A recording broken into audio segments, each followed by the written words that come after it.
Hello friends, welcome back to Reshma's kitchen. ಇವತ್ತೊಂದು ಈಸಿಯಾಗಿ ಮಾಡೋಂಥ ರೆಸಿಪಿ ಜೊತೆ ಬಂದಿದ್ದೀನಿ. ಅದೇ ಬನ್ಸ್. ತುಂಬ ಈಸಿಯಾಗಿ ಹೋಟೆಲಲ್ಲಿ ಸಿಗೋ ಥರನೇ ಮನೇಲಿ ಬನ್ಸ್ನ ಪ್ರಿಪೇರ್ ಮಾಡ್ಕೋಬೋದು. ಹೇಗಂತ ತಿಳ್ಕೊಳ್ಳೋಕ್ಕಿಂತ ಮುಂಚೆ ನನ್ನ ಚಾನಲ್ನ ಲೈಕ್ ಮಾಡಿ, ಕಮೆಂಟ್ ಮಾಡಿ, ಸಬ್ಸ್ಕ್ರೈಬ್ ಮಾಡಿ, ಜೊತೆಗೆ ಸೈಡಲ್ಲಿರೋ ಬೆಲ್ ಐಕಾನ್ನ ಕ್ಲಿಕ್ ಮಾಡಿ. ಬನ್ಸ್ ಮಾಡೋಕ್ಕೆ ನಾನಿಲ್ಲಿ 2 ಪಚ್ಚಬಾಳೆಹಣ್ಣು ತೊಗೋತಾ ಇದ್ದೀನಿ.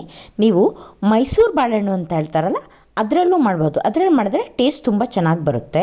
ಈ ಬಾಳೆಹಣ್ಣು ನಾನು ಪೀಸಾಗಿ ಕಟ್ ಮಾಡಿಕೊಂಡು ಅದಕ್ಕೆ 2 ಚಮಚದಷ್ಟು ಸಕ್ಕರೆ ಹಾಕ್ಕೊಂಡು ಸ್ಮ್ಯಾಶ್ ಮಾಡ್ಕೊತಾ ಇದ್ದೀನಿ.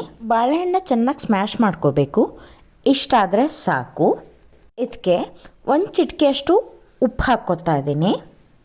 ಚಿಟಿಕೆಯಷ್ಟು ಅಡುಗೆ ಸೋಡಾ ಹಾಕ್ಕೊತಾ ಇದ್ದೀನಿ. ಅರ್ಧ ಚಮಚದಷ್ಟು ಜೀರಿಗೆ ಹಾಕ್ಕೊತಾ ಇದ್ದೀನಿ. ಒಂದು ಅರ್ಧ ಚಮಚದಷ್ಟು ಸೋಂಪು ಹಾಕ್ಕೊತಾ ಇದ್ದೀನಿ. 1 ಕಪ್ಪು ಮೊಸರು ಹಾಕ್ಕೊತಾ ಇದ್ದೀನಿ.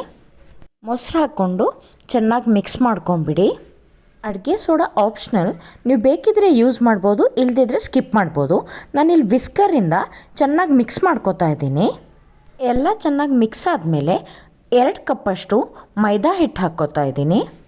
ನಾನು ಇದಕ್ಕೆ ನೀರು ಹಾಕ್ಕೋತಿಲ್ಲ, ಬಾಳೆಹಣ್ಣಿನ ಮಿಶ್ರಣದಲ್ಲೇ ಕಲಿಸ್ಕೊತಾ ಇದ್ದೀನಿ.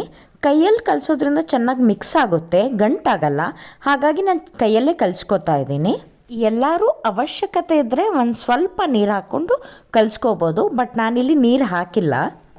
ಚೆನ್ನಾಗಿ ನಾದ್ಕೊಳ್ಳಿ. ಚಪಾತಿ ಹಿಟ್ಟಿಗಿಂತ ಸ್ವಲ್ಪ ತೆಳು ಇರುತ್ತೆ. ಕಲಿಸ್ಕೋಬೇಕಾದ್ರೆ 1-2 ಚಮಚದಷ್ಟು ಎಣ್ಣೆ ಹಾಕ್ಕೊಳ್ಳಿ. ಹಿಟ್ಟು ಕಲಸಿ ಆದಮೇಲೆ 4ರಿಂದ 5 ಗಂಟೆ ಮುಚ್ಚಿಟ್ಬಿಡಿ. ಓವರ್ ನೈಟ್ ಇಟ್ಟರೂ ಚೆನ್ನಾಗಿ ಬರುತ್ತೆ. 5 ಗಂಟೆ ಮುಚ್ಚಿಟ್ಟಿದ್ದೆ ನಾನು, ಈಗ ತೆಗಿತಾ ಇದ್ದೀನಿ. ಹಾಗೆ ಸ್ವಲ್ಪ ನಾದ್ಕೋಬೇಕಾಗುತ್ತೆ. ಎಷ್ಟು ಚೆನ್ನಾಗಿ ನಾದ್ಕೋತೀವೋ ಅಷ್ಟು ಚೆನ್ನಾಗಿ ಬನ್ಸ್ ಬರುತ್ತೆ. ಹಿಟ್ಟು ನಾದ್ಕೊಂಡಾದಮೇಲೆ ಸಣ್ಣ ಉಂಡೆಗಳಾಗಿ ಮಾಡಿಟ್ಕೊಳ್ಳಿ. ಚಪಾತಿ ಮಾಡೋಕ್ಕೆ ಮಾಡ್ತೀವಲ್ಲ, ಆ ಥರ ಉಂಡೆ ಮಾಡಿಕೊಂಡ್ರೆ ಸಾಕು. ಇದನ್ನ ನಿಧಾನಕ್ಕೆ ಲಟ್ಟಿಸಿ. ಮೈದಾ ಹಾಕ್ಕೊಂಡು ಈಸಿಯಾಗಿ ಲಟ್ಟಿಸ್ಕೋಬೋದು. ನೋಡಿ, ಇಷ್ಟಾದರೆ ಸಾಕು. ತುಂಬ ತೆಳುನೂ ಬೇಡ, ತುಂಬ ದಪ್ಪನೂ ಬೇಡ. ನಾನೊಂದು ಕಡಾಯಲ್ಲಿ ಎಣ್ಣೆ ಕಾಯಕ್ಕಿಡ್ತಾ ಇದ್ದೀನಿ. ಎಣ್ಣೆ ಕಾದಿದೆ. ಇದಕ್ಕೆ ನಾವು ಲಟ್ಸಿಟ್ಟಂತಹ ಬನ್ಸ್ಗಳನ್ನ ಹಾಕ್ತಾಯಿದ್ದೀನಿ. ಮೀಡಿಯಮ್ ಫ್ಲೇಮಲ್ಲಿ ಪೂರಿ ಕರಿಯೋ ಥರ ಬನ್ಸ್ನ ಕರಿಬೇಕು. ನಿಧಾನಕ್ಕೆ ಒಂದು ಕಡೆ ಊದ್ದಾಗ ಇನ್ನೊಂದು ಕಡೆಗೆ ಮಗಚಬೇಕು. ನೋಡಿ, ಈ ಥರ ಕಲರ್ ಬಂದರೆ ಸಾಕು.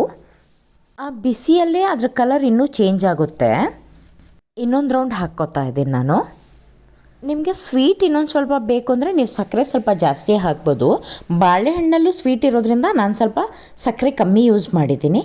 ನೋಡಿ, ಚೆನ್ನಾಗಿ ಪೂರಿ ಉಬ್ದಂಗೆ ಉಬ್ಬುತ್ತೆ ಇದು.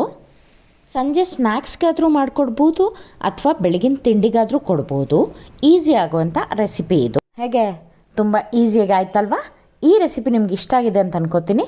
ನೀವು ಮನೇಲಿ ಟ್ರೈ ಮಾಡಿ ಹೇಗೆ ಬಂತು ಅಂತ ನನಗೆ ಕಮೆಂಟ್ನಲ್ಲಿ ತಿಳಿಸಿ. ಮುಂದಿನ ವೀಡಿಯೋಲ್ಲಿ ಸಿಗೋಣ. ಅಲ್ಲಿ ತನಕ ಬಾಯ್ ಬಾಯ್.